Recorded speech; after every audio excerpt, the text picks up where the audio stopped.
Boa tarde a todos, boa tarde a todas. Mais uma oportunidade de prosa criminal. Inicialmente eu gostaria de convidar a todos para que se inscrevam no canal no YouTube. Essa prosa ela vai ficar lá disponível por tempo indeterminado e todos poderão ter acesso e, lógico, conhecimento sobre tudo que hoje nós vamos falar. Hoje nós teremos Dr. Paulo, que vai trazer algumas informações sobre a ilicitude ética e a ilicitude penal, principalmente no exercício da advocacia, né? Em que muita gente tem alguns problemas, né? Então nós vamos falar sobre o assunto. Prosa criminal é lógico, né? Sempre trazer informação sobre direito penal, processo penal e execução penal. Os nossos autores estão. Vamos aceitá-los aqui. Boa tarde, meu amigo Robson. Boa tarde, tudo bem? Tudo em ordem. Grande Luciano Macri. Satisfação. Boa tarde. Satisfação em falar com você. Boa tarde. Tá bom, Macri? Bom, hoje eu estava dizendo aqui, lembrando todo mundo que todas as prosas que nós temos aqui, Paulo, elas ficam no YouTube, disponibilizadas para todo mundo e com certeza pontos específicos serão de grande valia para qualquer advogado que assistir. Então é de graça, não tem custo nenhum e a gente pede para que todos se inscrevam no canal para que a gente também possa perdurar essa nossa prosa. Eu vou dar a palavra para o Paulo aí, nós estamos esperando ainda o nosso amigo entrar para a gente começar.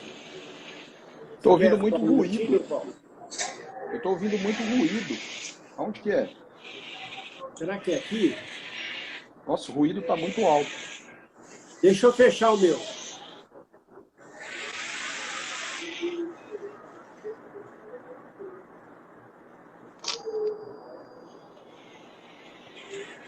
Vou fechar o meu aqui, vamos ver o que vocês acham.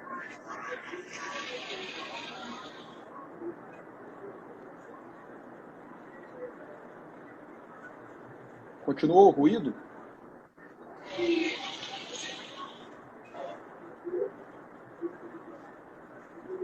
Fecha o seu microfone aí, Macri. Vamos ver.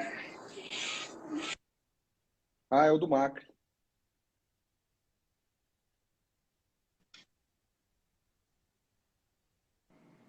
Macri, deve ter algum ruído aí teu.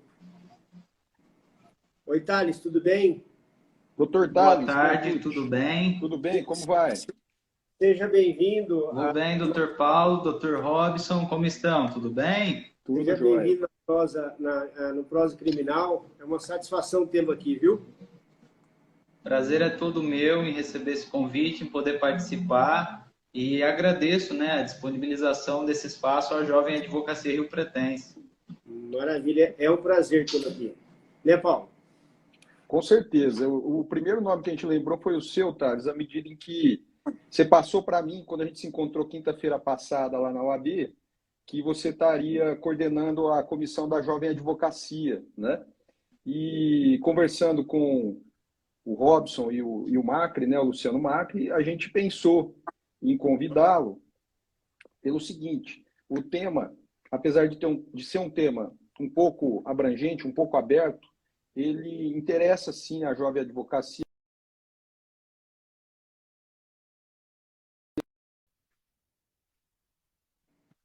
De ética e a ilicitude penal, não é? E há sim uma relação entre essas duas ilicitudes, né? E isso sempre é motivo de preocupação à medida em que o jovem advogado ele inicia a sua advocacia, muitas vezes sem ter um conhecimento suficiente, né, relacionado ao seu campo de atuação, né, aos limites da sua profissão. E isso nos preocupa como advogados diligentes, né, como advogados que buscam, de alguma forma, orientar, né? Somos advogados preocupados, né? A gente busca essa orientação, a gente busca orientar esse jovem advogado, né, a fim de que ele possa exercer a sua advocacia com mais tranquilidade, com liberdade, mas sempre consciente de que os seus atos podem, né, atingir alguma pessoa, podem, de alguma forma, gerar algum dano ou alguma expectativa negativa em alguma pessoa, né? A profissão nossa está diretamente ligada a uma relação de confiança entre advogado e cliente, e essa relação ela precisa ser saudável, né? Então, esse foi o nosso objetivo. Maravilha. Macri?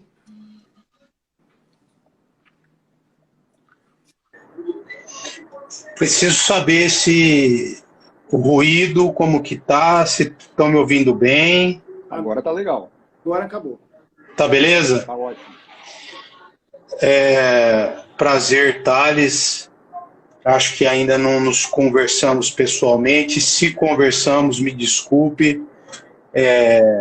Mas é um prazer estar aqui virtualmente na sua presença. E vou bater esse papo contigo aí, da jovem advocacia, né? Trazer aí, junto com os colegas, Dr. Paulo e Dr. Robson, esse que é um tema muito interessante, né? A ética e o direito penal, e que há muito tempo, né, se fala sobre isso, e que está muito ligado com a nossa profissão, tendo em vista que nós não recebemos salários, nós recebemos honras, né? Daí surge a palavra honorário, né? Nós recebemos honras. Por isso que toda a nossa profissão ela é pautada em, acima de tudo, em princípios éticos e morais, porque ao final são as honrarias que nós receberemos ao final. Lógico, convertidas em pecúnias, sim, mas por isso são denominados honorários. Aí a origem é da palavra honorários, né? Então, o tema é muito interessante e nós vamos explorar isso aí a fundo, com maestria aí, sobretudo pelo mestre aí, Dr. Paulo Yunes. Mas estamos aí para introdução. Eu e o Paulo, a gente tem um pensamento meio que em consonância sobre a ilicitude ética, ilicitude penal, e muitas vezes a gente entende, né, que muitas vezes uma ilicitude ética ela pode se tornar uma ilicitude penal também, né, e muitas vezes não. Mas as duas estão ligadas à nossa profissão. E, de fato, viu, doutor Thales, está ligado à jovem advocacia, principalmente, não que só a jovem advocacia, porque existem muitos advogados experientes que cometem certos... tropeçam e acabam não só cometendo um ilícito ético, mas também penal também, né? Então é sobre isso aí que hoje a gente vai falar, e por isso esse convite a você. Eu te agradeço mais uma vez em nome de todos os integrantes, tá? Eu vou passar a palavra para você e depois o Paulo inicie aí a sua explanação.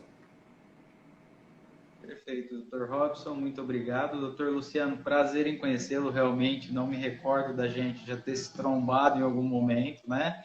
Mas agradeço a abertura do convite, reitero novamente o que eu já disse, e eu acredito que, sim, essas questões éticas são de extrema importância para o jovem advogado, não só, como dito, para o jovem advogado, mas para todos os advogados, especialmente para estabelecer aquele limite, né, de onde termina a parte da advocacia e começa a parte da vida pessoal, né, que por muitas vezes acaba sendo confundido pelo advogado e até mesmo no cometimento de alguma ilicitude, como vocês afirmaram, pode se transformar não só em algo ético, né, algo antiético que seja, mas e sim uma questão que envolve o direito criminal. Então, dentro desse espaço, e acredito também que talvez pela ampliação, né, da advocacia, até nessa seara virtual que se tem muito hoje, o que talvez poderia ser identificado, talvez como uma conduta, um enquadramento, ou com uma tipificação criminal, que poderia também respingar na parte ética profissional, né? Seja um cometimento na pessoa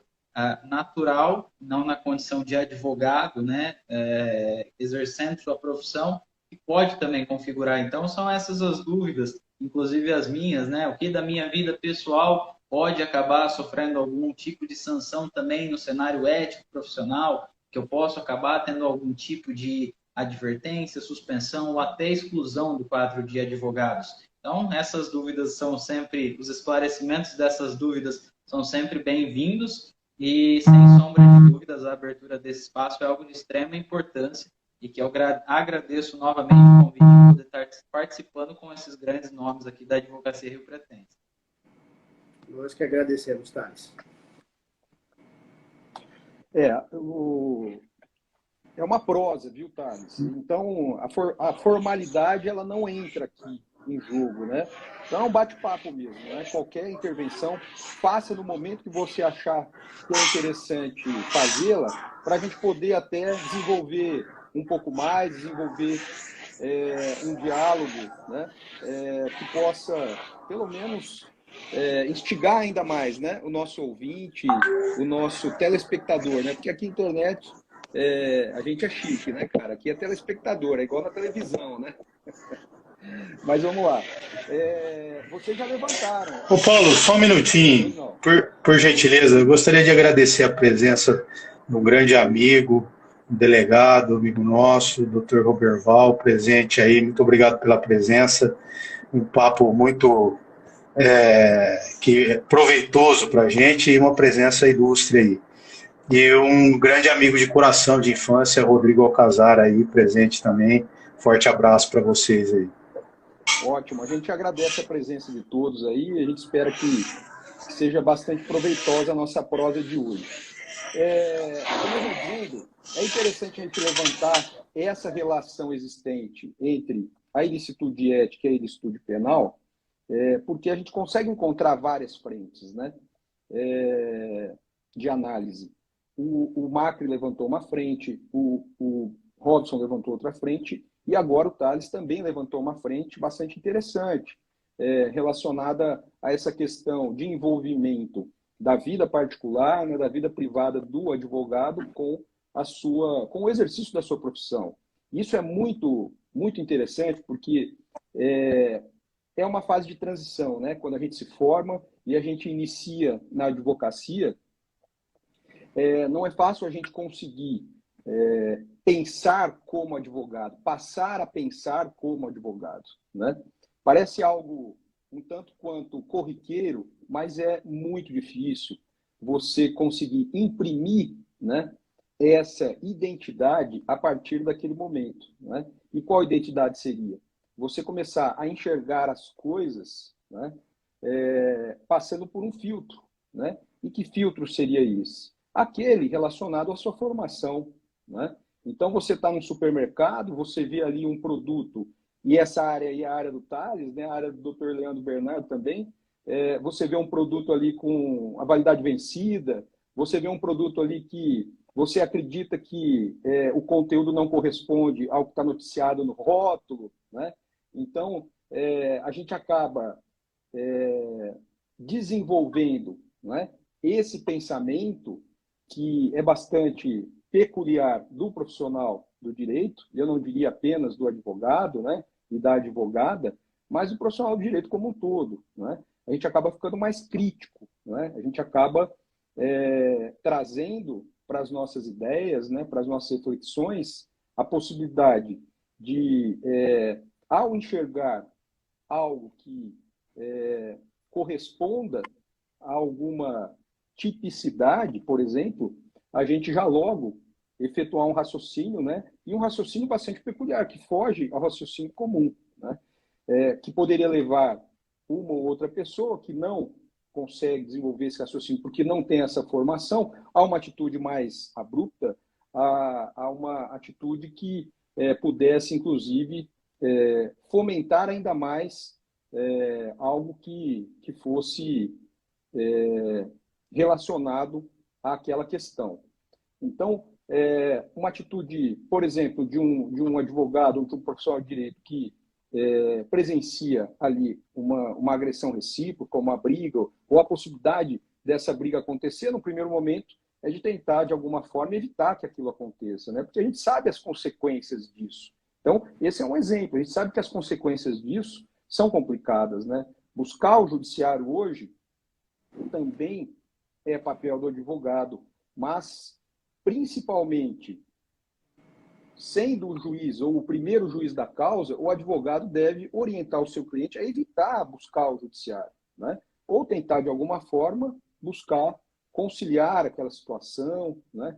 Fazer uma mediação, etc. e tal. Então, a proposta foi essa. É uma proposta bastante abrangente, né? Ela tem vários ângulos de análise. A gente vai tentar bater um papo aqui sobre os ângulos que a gente entender que sejam interessantes, né? De uma forma bem descontraída.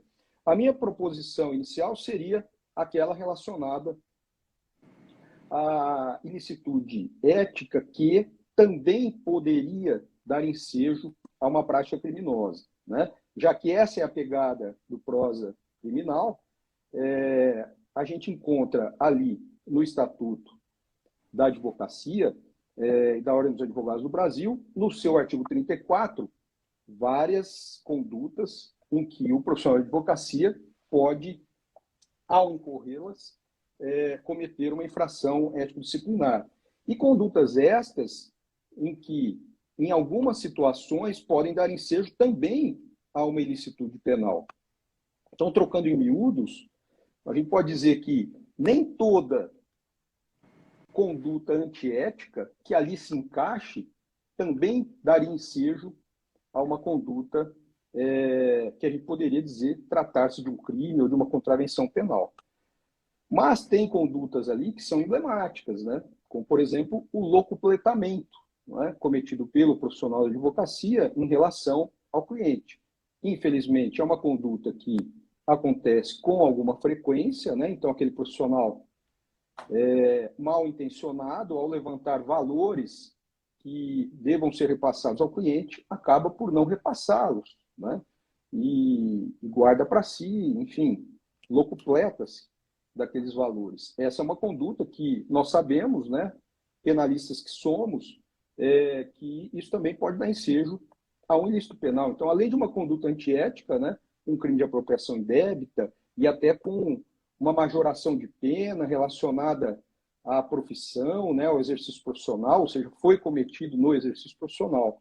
Mas tem muitas outras condutas ali que podem dar ensejo também, como, por exemplo, o advogado faltar com o segredo, o sigilo, né, que é inerente à sua profissão. Isso também pode dar ensejo ao ilícito penal. A gente encontra lá no Código Penal uma tipicidade nesse sentido. O que mais que a gente encontra ali, né? Fazer falsa prova de qualquer dos requisitos para inscrição da OAB, né? Então, esse advogado já começa mal ali na sua profissão, né? Então, ele leva ali um diploma de faculdade falsificado, né? Eu atuei num caso em que uma pessoa ingressou num concurso público para lecionar numa faculdade, e quando ela foi levar a documentação, a atendente questionou ela se ela tinha uma ou duas graduações, e ela disse, por quê? E aí a atendente disse, olha, porque se você tiver duas, você já ingressa em outro patamar, recebendo um pouco mais, etc. e tal. Então ela disse assim, eu tenho duas. E aí a atendente disse, bom, você me trouxe apenas um diploma, você precisa trazer o outro. Ah, quantos dias eu tenho para trazer? 5 dias. Né? E ela chegou com outro diploma, uma cópia autenticada em cartório de notas, né? E fez essa prova de que ela possui uma outra graduação. Mas teve o azar de cair nas mãos não era o reitor à época, era o diretor da unidade, né? E o diretor tinha se formado nessa mesma faculdade que ela apresentou esse segundo diploma, né? E aí ele achou um pouco estranho aquele diploma, entrou em contato lá com a faculdade, passou a numeração, né, que fica atrás do diploma, numeração que o MEC efetua, e checaram e viram que não era realmente, ou não correspondia realmente àquela pessoa, né? Então veja que a gente encontra algumas figuras no artigo 34 que são mais graves e que, em sendo mais graves, também estão previstas como tipos penais incriminadores na legislação comum, né? Mas a gente encontra também alguns comportamentos que são mais leves, ou mesmo não sendo mais leves, né? Ainda assim não tem uma correspondência jurídico-penal. Esse é um ponto de análise, né, que é bastante interessante, a ponto de, como presidente do TED, né, ou como presidente da OAB, enfim, há uma obrigatoriedade deste advogado, desta advogada, que está empossado nesse cargo, de comunicar à autoridade policial para a instauração de um inquérito policial, enfim, comunicar à autoridade competente para que se investigue a respeito daquele tipo de conduta, né? Então, a gente pode refletir sobre essa questão com esse foco. Um outro foco seria um pouco mais filosófico, né?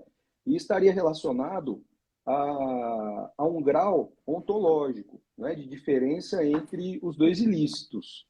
Então, o que leva, por exemplo, a retenção abusiva de autos ou extraviar, né, os autos recebidos com vista, em confiança, né?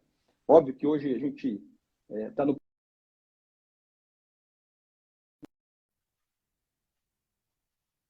aí, estão se formando da jovem advocacia, já ingressam num ambiente totalmente diferente, um ambiente virtual, em que eles estão mais acostumados, né, do que nós, advogados, que nos formamos já há algum tempo, mas queiram ou não, o que leva esse tipo de conduta, o extravio, a retenção de autos, ser apenas um ilícito ético e não também um ilícito penal, né?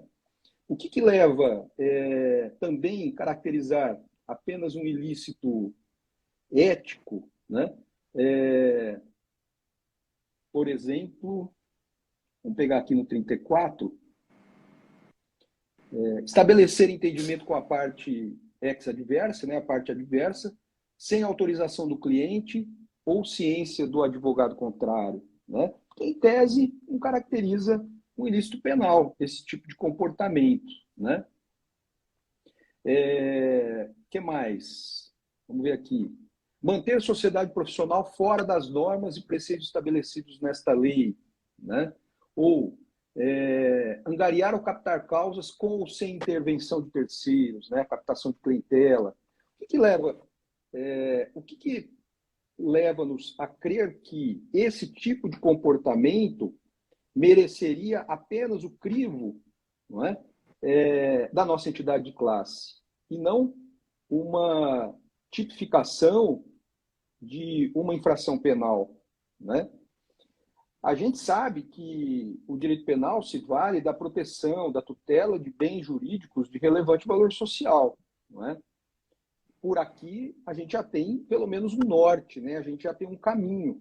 Mas, queira ou não, se a gente analisar a diferença entre contravenção penal e crime, né, a gente também se depara com esse tipo de questionamento. Né?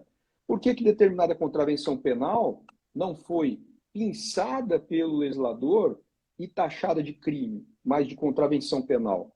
A ponto, né, Macri, você que entende tudo disso aí, a gente parar para pensar que muitas das contravenções penais, né, que outrora eram tidas como tais, passaram a ser crimes, não é? Com a modificação social, com determinadas posturas, até mesmo do executivo, do legislativo, com o anseio social, que é muito importante, né? E a questão da adequação social, que é imprescindível, né? Para que a gente possa compreender esse tipo de tipificação, né? Então, por exemplo, na década de 80, né, a maioria dos crimes hoje contidos no Código de Trânsito Brasileiro eram contravenções penais. Se você pegar o Estatuto do Desarmamento, né, a gente vai encontrar também alguns delitos que eram apenas contravenções penais. Né? Então, a gente pode tentar buscar alguma explicação que adentre a essência. Por isso, uma diferença ontológica entre a ilicitude ética e a ilicitude penal. Mas eu queria ouvir um pouquinho vocês aí.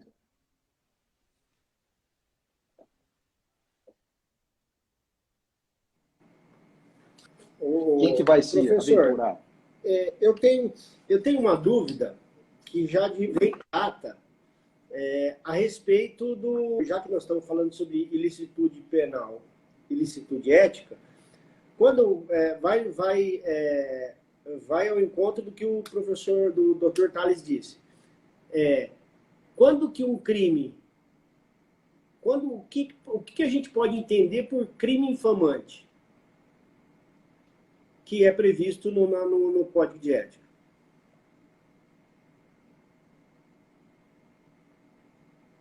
O Estatuto também trabalha com essa nuance aí, né? Conduta incompatível com a advocacia. Né? Sim. No caso da conduta incompatível, ainda assim, um parágrafo único lá do 34 traz algumas casuísticas, né?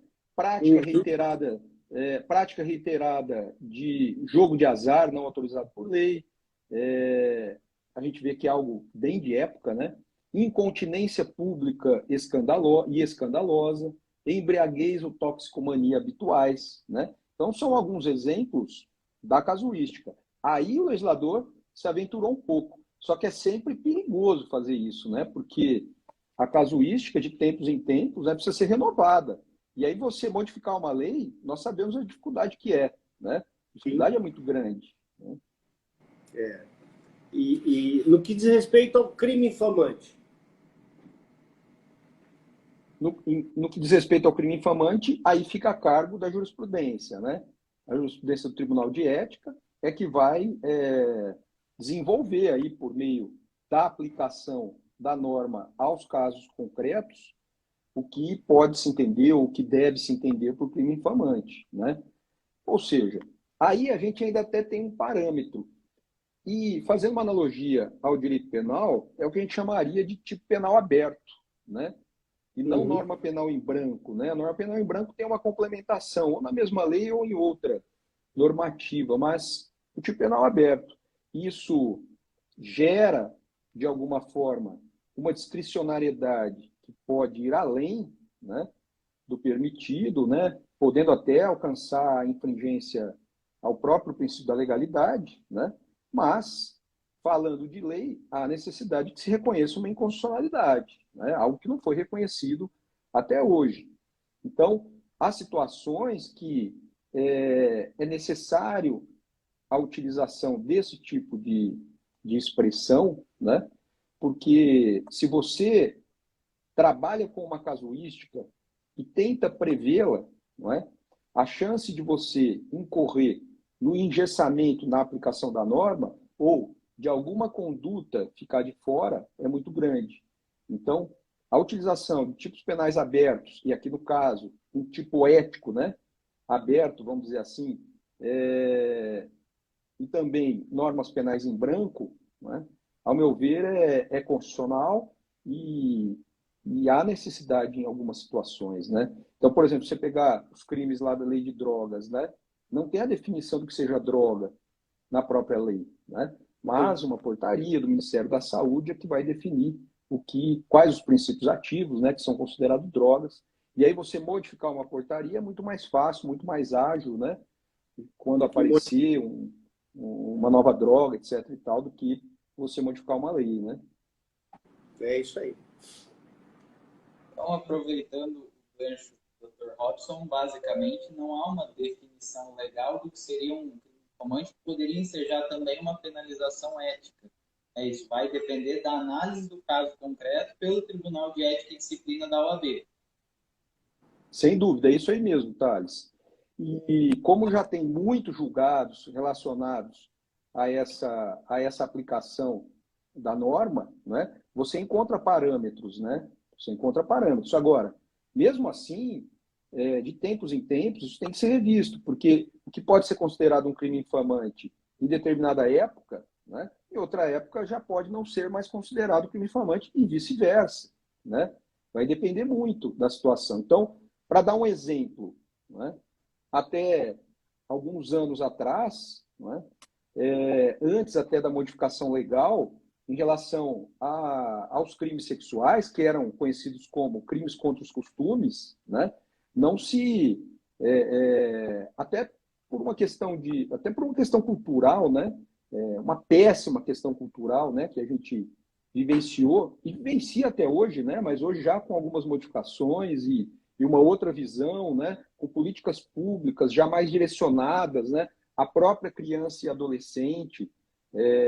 A gente não tinha um delito específico de estupro de vulnerável, por exemplo. Né?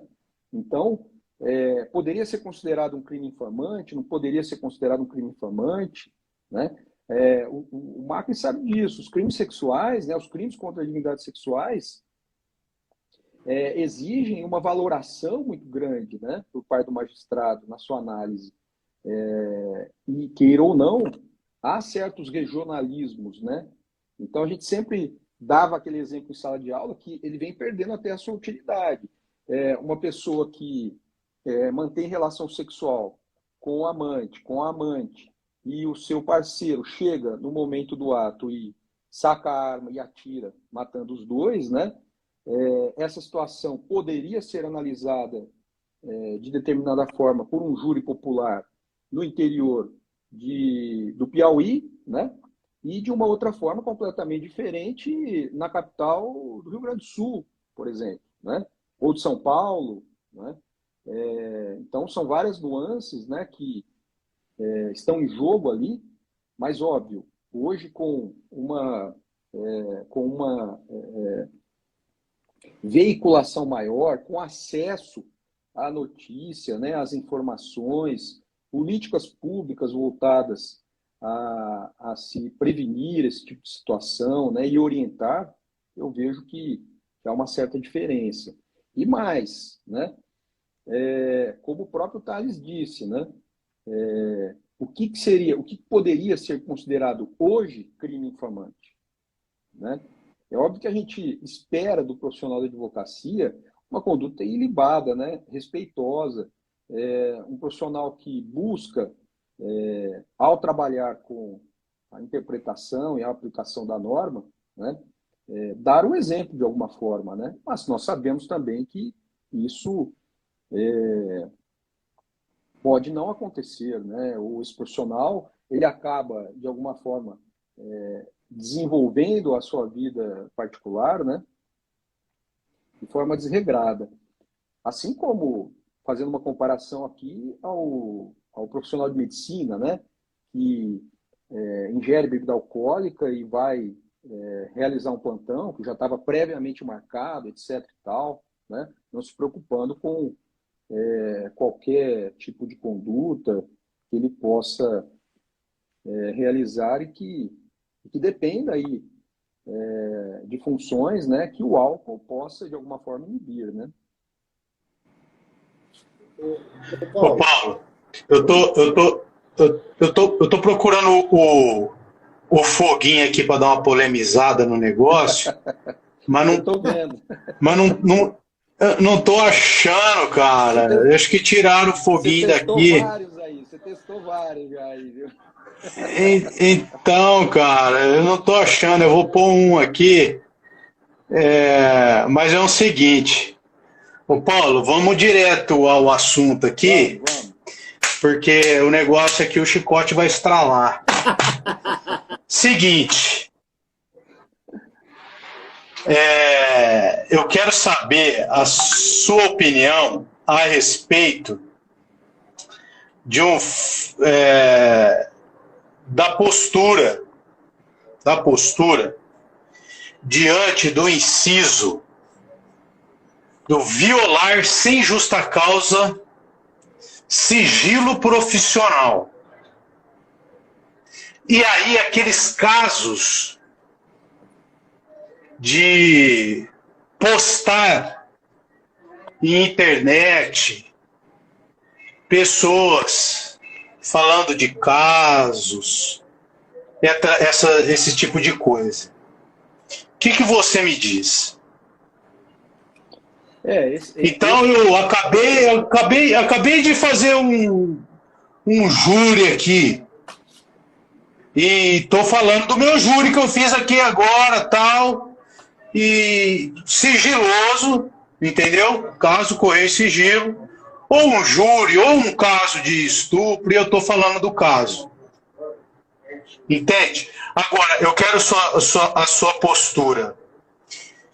Aliás, eu quero a sua opinião a respeito da postura ético e moral, tá? Como profissional, como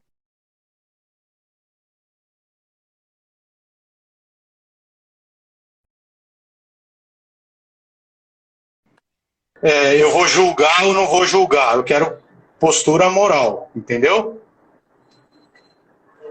Se você puder emitir sua opinião também, tá? Não quero te colocar em maus lençóis. Não, eu senti que foi uma intimação. Não é que se eu puder emitir. Você tá de brincadeira, né, cara? O que é isso, cara? Rapaz, eu me senti intimado aqui, né? Mas eu vou me posicionar. Eu não tenho rabo preso com ninguém, não, cara. Eu me posiciono. Ó, o tema é muito interessante, né? E vem de encontro com o que o Thales falou. Uma preocupação do jovem advogado hoje com a questão da publicidade, com a questão da divulgação. Fala, Robson. Eu queria só agradecer a presença do presidente da 22ª sessão, doutor Henri Atic, está aqui nos prestigiando, hein? Opa! Grande presidente Henri Atic. Obrigado pela presença aí, presidente. Obrigado, presidente. Então, a questão é muito interessante, né? Porque essa preocupação não é só do jovem advogado, né?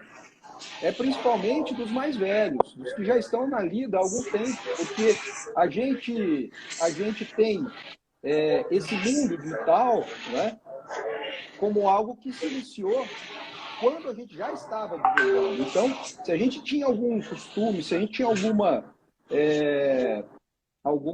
conduta, algum comportamento que a gente possa colocar em xeque, ficar em dúvida se é possível fazer aquele tipo de postagem, né, é melhor dar um passo para trás e procurar saber, né?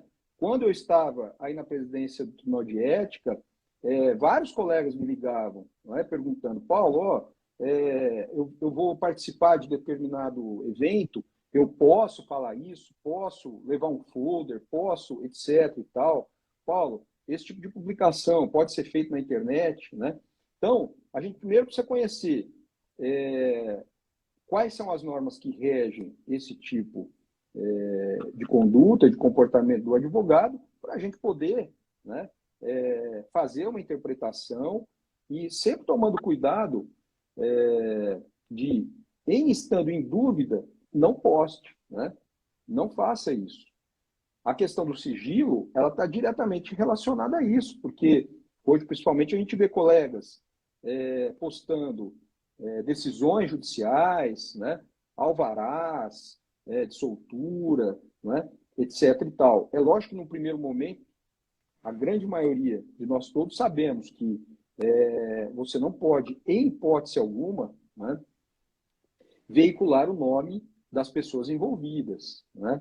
Mas veja só, que nem o Macri falou, você acaba de sair de um júri, né? E aí você vai lá e posta, ainda que tomando todo o cuidado para que nenhum nome, não é? Ou faz algum tipo de comentário, ou vem numa live e faz uma explanação do caso, com riqueza de detalhes, né? Mesmo sem citar nomes, poxa, você acabou de sair daquela situação. Então, é uma situação recente, né? Uma situação que muitas pessoas que ali estavam podem, após também, ingressar na internet e tomar conhecimento, né, daquilo. Então, é preciso tomar um certo cuidado, né, em relação a isso. Mas nós tivemos uma modificação recente relacionada ao provimento da publicidade do advogado. Eu vou puxar o número aqui, até o final da live eu passo para vocês, ou se alguém quiser jogar aí para a gente nos comentários, eu já agradeço, né? Nós tínhamos um provimento do ano 2000, que, apesar de já existir a internet, não tinha toda essa visibilidade que existe hoje. E com a pandemia, muito mais. Então, é preciso tomar um certo cuidado em relação a postagens de decisões judiciais, positivas, relacionadas ao advogado. Interessante que não encontra ninguém postando uma decisão negativa, né, Marco? É muito difícil, né? E quando encontra, é aí que você tem que tomar muito cuidado, porque às vezes a advogado estão irados, né? E eles querem mostrar que aquele juiz, né, não tomou aquela decisão que ele estava pleiteando e, portanto, como é que um juiz toma uma decisão dessa? É um absurdo. Como é que o promotor se posiciona dessa forma? Como é que o delegado representa por uma prisão preventiva, temporária, etc. e tal. Então, precisa tomar muito cuidado, né? Saber se relacionar com os demais profissionais do direito é fundamental, né, para que você possa, como advogado, como advogada, ter sucesso na sua profissão. Então, a palavra, na minha opinião, é discrição, né? Discrição e bom senso. Essas são as palavras que, na minha opinião, devem prevalecer. Mas só discrição e bom senso não é suficiente. Você precisa ter conhecimento. E conhecimento do quê? Né? Conhecimento dos limites, né? Daquilo que está regulado, dos limites, enfim, do que possa ser postado, que possa ser veiculado de alguma forma. O Marco passou aí o número do provimento 2005, 205/2021. Esse mesmo. Me surgiu uma dúvida durante esse esclarecimento, até no inicial relatado, né? Tem a possibilidade, né, por exemplo, razão de cometimento de algum ilícito ser comunicada ao OAB para que possa ser instaurado um procedimento ético disciplinar, no caso da atuação do advogado como pessoa natural, sem exercício da profissão, no exercício da profissão. Já a OAB, se ela vislumbrar, caso dessa captação de recursos, sem devido repasse ao cliente, ou até mesmo no caso de captação ilícita, se ela vislumbrar uma possibilidade de cometimento de um ilícito penal, ela pode notificar o oficial autoridade policial para investigar, e se sim, né, por exemplo, no caso de um procedimento ético disciplinar, a OAB ela espera a conclusão do processo penal, ou esse processo ético disciplinar vai tramitar de forma concomitante para aguardar uma decisão e aí, eventualmente, aplicar uma sanção. Como é uma questão prática que envolve isso, aí surgiu minha dúvida, né? O procedimento ético ele vai aguardar a conclusão do processo criminal ou não? Ele pode seguir de forma totalmente autônoma? É uma dúvida de muitos colegas, viu, Thales? E ela é muito pertinente, eu diria. há uma reciprocidade, pode raciocinar da mesma forma, né? Ou seja, a autoridade policial, a autoridade judicial, o Ministério Público, né? Eles oficiam a OAB comunicando, não é, a possibilidade de ocorrência de um ilícito ético, ou vislumbrando a possibilidade de ocorrência de um ilícito ético, guarnecem ali com a documentação que eles entendam que dá suporte, né, a esse ofício, e deixam ao crivo da autoridade da OAB, né, a instauração ou não do procedimento ético-disciplinar, obedecendo aí todo o regramento, né, regimento interno do TED, o regulamento geral, o Estatuto da Ordem dos Advogados do Brasil e também o Código de Ética. Mas a recíproca também é verdadeira.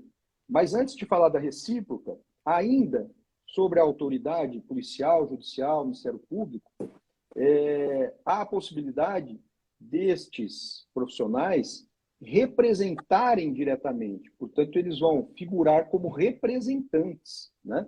E não apenas um ofício enviando à OAB para que ela tome conhecimento para ver se ela tem interesse ou não. Se ela tiver interesse, aí sim, esse juiz, esse promotor, esse delegado, eles não são representantes, né? Eles são noticiantes. E aí, o presidente do TED, por exemplo, ele tem essa prerrogativa. O que ele faria? Ele instauraria o procedimento ético-disciplinar, né? Então, seria uma instauração de ofício, né, do presidente do TED. Agora, em relação à recíproca, também isso é determinante. Isso está na própria legislação nossa, que o presidente do TED, tomando conhecimento, né, de que aquela representação também, em tese, possa caracterizar um ilícito penal, ele deve oficiar a autoridade policial, a autoridade judicial, o Ministério Público, né, para noticiar a possível prática de um delito, né, possível prática de um delito. E em relação ao seu último questionamento, qual que foi mesmo? Desculpe.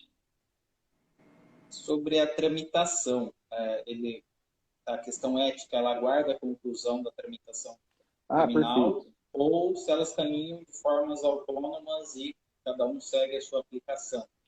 Não, podem caminhar paralelamente, né, porque as esferas são independentes, não há qualquer possibilidade de, pelo menos em regra, né, de se estabelecer uma coisa julgada e, em razão disso, gerar efeitos numa ou outra esfera. Mas, né, é preciso analisar com muito cuidado, porque imaginemos que há um inquérito policial instaurado e também uma representação, não é, na OAB, em desfavor da colega. E este inquérito ele é concluído com mais rapidez, chega às mãos do Ministério Público e o promotor ou promotora entendam pela atipicidade do fato, né? O fato é atípico. Isso, né, se a gente for parar para pensar, não vai gerar efeito na esfera ética. Por quê? Porque pode ser um fato atípico, né, juridicamente falando, ou seja, ele pode não ser um ilícito penal, em tese, mas pode ser um ilícito ético, né? Agora, se lá na esfera penal o promotor ou a promotora não oferecem a denúncia e requerem não, né? Determinam o arquivamento, né? O juiz vai apenas homologar, porque ficou provado para aquele promotor, ou seja, a opinião delicti foi essa, né? Ficou provado que aquela pessoa não é o autor do fato, ou que aquele fato não aconteceu, né? Aí, ao meu ver, esse tipo de decisão, ele faz coisa julgada na esfera ética. Não é? Ao meu ver, faz coisa julgada na esfera ética, porque basta que esse advogado, né, de posse dessa homologação, dessa determinação pelo Ministério Público, né, do parecer do Ministério Público, leve ao conhecimento do presidente do Tribunal de Ética, por exemplo, e aí não tem como esse presidente do Tribunal de Ética raciocinar de forma inversa, dizer não, O fato aconteceu. Não, pera lá, né? O fato não aconteceu, isso já foi investigado pela polícia, né? E o fato não aconteceu. A meu ver, é um documento bastante hábil, né? Para que esse PD, né? Esse processo disciplinar seja arquivado. Okay? É caso a caso, né, Paulo? É caso a caso. E a gente vê essas questões são muito interessantes, né? Quando envolvem a esfera penal, a esfera civil e a esfera ética, né? A gente vê muito isso em casos que envolvam o exercício da medicina, né? Sim. Então, aquele médico, contra ele é instaurado um inquérito policial, os prejudicados também ingressam no CRM com uma representação e ingressam com uma ação civil indenizatória, né? Buscando uma reparação de danos morais, por exemplo, lucros cessantes, enfim. Vamos supor que a pessoa tenha vindo a óbito, né? Tudo isso vai correndo paralelamente, né? Só que pode acontecer de lá na frente, né, chegarmos a situações conflitantes, né? Então, por exemplo, imaginemos que um médico tenha realizado uma cirurgia e o paciente veio a óbito durante a cirurgia, né? Os familiares atacam através dessas 3 frentes, correto? Buscam, né, um direito seu através dessas 3 frentes. Vamos supor que na esfera civil e na esfera penal, o médico ou os médicos são absolvidos, né? São absolvidos. Na esfera ética também, né? Entende-se pelo arquivamento aí da representação. E aí vamos supor que o Ministério Público recorra na esfera penal e na esfera civil os familiares também recorram. E aí a decisão lá de 2º grau, na esfera penal, seja pela condenação, mas na mesma decisão entendem os desembargadores que o crime está prescrito, prescrição retroativa. Olha a situação, hein, Marco? Quero ver você responder essa. Agora eu estou colocando na parede. Cadê o fogo? Cadê o chicote? Aí os advogados, lá na esfera civil, os advogados, os familiares, pegam a decisão penal, juntam na esfera civil e falam, olha, apesar de ter sido reconhecida a prescrição aqui, o juiz condenou. O fato é típico, ilícito e com agente culpável. Só está excluída a punibilidade porque o juiz reconheceu a prescrição. E agora, aí, o que esses desembargadores no cível vão decidir? E agora? A situação parece... O que eles vão decidir, Macri? Uma sentença penal. Caso cumpre. Uma sentença penal que declara a extinção da punibilidade pela prescrição, ela faz coisa julgada na esfera civil ou não? Ela faz coisa julgada na esfera civil. Ela faz. Ela não extinguiu o crime, não. Então. Ela não extinguiu o crime, não. O fato permanece típico e ilícito com agente culpável. Com agente culpável.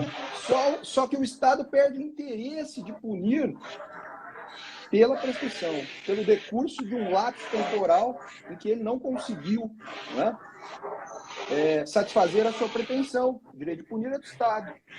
Olha que situação. Você sabe que eu tô com um PD, eu tô com uma prescrição que ela foi reconhecida a prescrição, certo? Só que ela foi condenada, foi reconhecida a prescrição, só que ela quer a absolvição. O que eu vou ter que fazer? A absolvição uma revisão criminal. Então, tem que entrar com uma revisão criminal para tentar mudar essa situação, para reconhecer a absolvição dela. É a única coisa. Então, você sabe que nós, advogados criminalistas, a gente não se preocupa muito com o 386 do CPP, né? E o 386 do CPP é onde o juiz vai fundamentar a sua decisão. E dependendo de qual inciso ele fundamentar ali, isso pode gerar efeitos ou não gerar efeitos, né, na esfera civil. Então, isso também a gente pode transportar para a ética. É óbvio que não é qualquer decisão condenatória ou absolutória na esfera penal que vai gerar ou pode gerar algum tipo de efeito na esfera ética. Mas, né, a gente tem que tomar cuidado. Analisar caso a caso, né, para, se for o caso, recorrer, não perder o prazo, não deixar transitar em julgado. Porque normalmente o advogado criminalista fala assim: olha, fica tranquilo, a senhora foi condenada, mas foi extinta a sua punibilidade, então a senhora não vai cumprir pena nenhuma. Você diz isso para um cliente seu? Ou você diz assim: fica tranquilo, o senhor foi absolvido, acabou, né? O senhor não vai precisar cumprir pena nenhuma, né? A maioria diz que foi absolvido, né? Não vai cumprir pena nenhuma, está tranquilo. Mas tem uma condenação ali, né? Tem uma condenação ali. Só está extinta a punibilidade e as consequências, obviamente, é que todos os efeitos, né? Todos os efeitos de uma condenação, com exceção da ação civil ex delito, né? Vão incidir ali naquela decisão. Mas o nosso tempo está acabando aí, hein, Robson? Vamos ver o que o Thales tem para dizer para a gente mais um pouco aí. Vamos sim. Nesse caso específico, né, que o Dr. Paulo deu exemplo, da questão da reversão do julgamento em segunda instância, né, pelo tribunal, e já havia um arquivamento pretérito pela ética, né, pelo órgão responsável pela análise ética. Esse órgão, claro, depende do regimento interno, né, seja qual for a discussão, seja pelo Conselho Regional de Medicina, pelo órgão dos advogados do Brasil, mas ele pode, nesses casos específicos, alterar o posicionamento inicial com base nessa alteração de julgamento? Se o processo ético disciplinar tiver em andamento ainda, por exemplo, está em grau de recurso, tudo bem. Mas se já transitou, não tem mais como, né? Aí vem prejuízo, né, do advogado representado. Aí o raciocínio é o mesmo do processo penal, né? A revisão criminal é um instrumento apenas da defesa, né? Não pode o Ministério Público modificar aquela decisão para pior, né? Então, no mesmo sentido, aliás, bem lembrado, né? A gente está falando de diploma subsidiário para a nossa normatização de classe, né? Que é o Código de Processo Penal. É o primeiro diploma subsidiário, né? É onde a gente tem que buscar, caso não tenha norma regulando ali na esfera ética, a gente tem que buscar o Código de Processo Penal. Então, basicamente, de forma mais simples, pode haver uma absolução pela atipicidade, né, no caso do delito, ali na esfera ético-disciplinar, e que posteriormente pode ser reconhecido como crime, né, mas já teve uma prévia absolvição aí na esfera ética e não vai ter nenhum tipo de sanção. Então, muito embora tenha reversão desse julgamento e a consideração como crime, isso pode acabar não gerando efeito no âmbito ético, caso já tivesse sido julgado. Porque, por vezes, a fundamentação, né, ela vai ter um efeito apenas ali na esfera ética, né? Apenas ali na esfera ética. A fundamentação ela pode ser totalmente distinta da fundamentação utilizada na esfera penal. Então, é preciso analisar cada caso mesmo, né? Cada situação, e trabalhar bem com essa questão de uma possível relação existente, né, das decisões proferidas em todas as esferas, né? Nós falamos durante 1 hora aqui e nós vimos que pouca coisa a gente conseguiu esmiuçar. Eu acho que quando a gente se fala em ética, ilicitude ética e ilicitude penal, as nuances que permeiam esse tipo de ilícito, de conduta do advogado, do médico, todo aquele que exerce uma profissão regulamentada, eu acho que são inúmeras, né? E não dá para a gente mensurar, eu entendo, não dá para a gente mensurar. E eu concordo com o Paulo, a gente não está adstrito da decisão penal ou civil, ainda que a gente possa, às vezes, acompanhar, mas o Tribunal de Ética ele não fica adstrito disso. Nós temos um regulamento próprio, né? Mas é isso, obrigado, viu, Thales? Obrigado pela participação, obrigado, foi de última hora, eu agradeço a sua presença demais mesmo, e quem sabe a gente não conversa não proseia uma outra data. Viu, Paulo? Obrigado, Macri. Se quiser despedir aí, Paulo, Macri, agradecer a presença. Robson, eu queria só lembrar o pessoal aí que o vídeo fica gravado lá no nosso YouTube, né, do Prosa Criminal. É só dar uma chegadinha lá que você vai conseguir assistir. Aproveita para curtir e ligar o sininho lá, porque sempre que tiver o Prosa, a gente vai estar por aqui. Perfeito. Macri?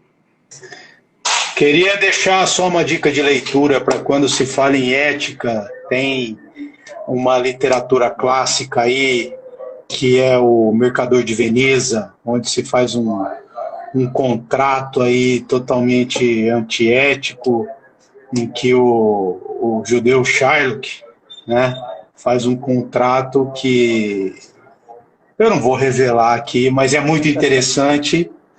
Fica a dica aí. Tem o filme, O Mercador de Veneza, mas acho que vale a leitura do livro O Mercador de Veneza. Ok? Legal. Um abraço a todos. Muito bom.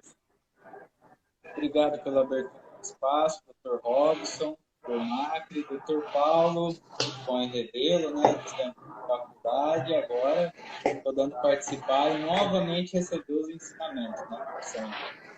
Ô, Thales, foi um prazer, viu? Obrigado aí por aceitar o convite e pode ter certeza que o Prosa se enriqueceu nesse final de tarde aí com a sua presença. Obrigado, meu amigo. Obrigado. Um abraço a todos. Valeu, pessoal. Até a próxima. Obrigado pela prosa. Faltou o chicote e o foguinho. Até mais, gente. Valeu. Um abraço a todos. Até mais.